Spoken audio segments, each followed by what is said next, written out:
Thank you so much for choosing to watch part 3 of our support video series for students returning to school.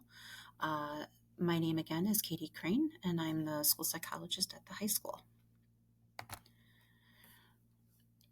Throughout some trainings and research and things that our district staff has been involved in, we've discovered that there are normal reactions to abnormal circumstances. So, given our quarantine for 5 or 6 months and the things that we're having to do, like wearing face coverings, walking one way in the hallway, these are certainly abnormal circumstances and things that we're not used to in our society. So, there are things that happen with individuals that are normal reactions under these crisis situations. There are things that we would expect, like cognitive difficulties. So, maybe remembering details, trouble focusing. Sometimes people feel guilty, either maybe about not being sick when so many people are struggling right now. So those are things that are normal under what we're dealing with right now. There's also emotional symptoms and things that would be considered normal given what we're going through. So feeling anxious or worried, having some anger about, having to wear a face covering or having to do some of the things that kind of get old after a little while, or feeling, angry more easily, feeling some sadness, and then certainly grief. There are a lot of things that we're not doing that we would normally do at this time of the year. And so, that feeling of grief is normal. Having some behavioral changes, if someone is more easily startled, experiencing some changes in sleeping or eating patterns, and then some physical aspects of what we might expect.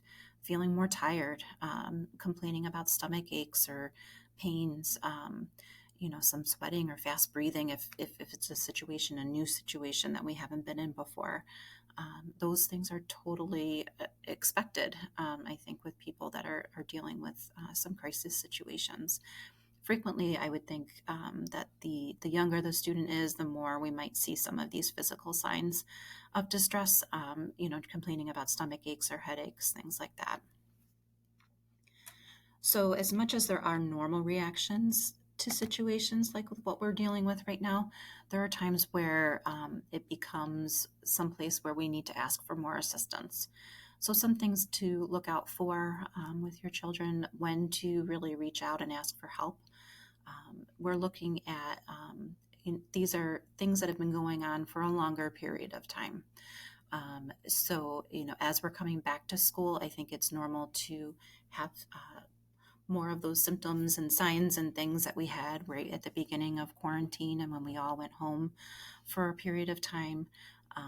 And coming back to school, we might see an increase in some of those behaviors and examples of things. But when to ask for assistance, when we're looking at a prolonged period of time where someone has difficulty making decisions or problem solving, and this is something that's new for them. If we're seeing that children are having a real difficult time understanding the consequences of their behavior, and of course, if there's any thoughts related to suicide or homicide or any increase in psychosis, those are things that we would want to make sure that we are reaching out and asking for help. Emotional symptoms that would cause more concern or ask us to really take a bigger or harder look at what's been going on with a particular child. If they begin experiencing signs of panic, severe depression, and severe anxiety. Some behavioral symptoms that are definitely red flags: an increase in risk-taking behaviors, drug or alcohol use, and verbal or physical aggressions. And then some physical signs that are where we would want to make sure that we reach out and ask for additional help. If students are experiencing visual distortions, difficulty breathing, loss of consciousness, those are some pretty big ones that would definitely warrant getting some more help and assistance. Great place to start in asking for help is to reach out to your school counselor or school psychologist. Very knowledgeable group of people here that are well trained in recognizing risk signs and risk factors related to a student's functioning and their adjustment back to school. They also have a wide variety of resources. If it's something that we're not able to help with here at school, there are community supports available. And these are a great group of people to start with, know our community well, know our supports well, and can help make referrals as well. And lastly, just another plug for additional resources. Please reach out to the CDC website. Our National Association for School Psychologists also have a lot of great information, and encourage you to reach out to those and reach out to us here at school. If you have questions or concerns, we're glad to help point you in the right direction, or even just talk through something with you. So again, thank you so much for choosing to watch these videos, and have a great day.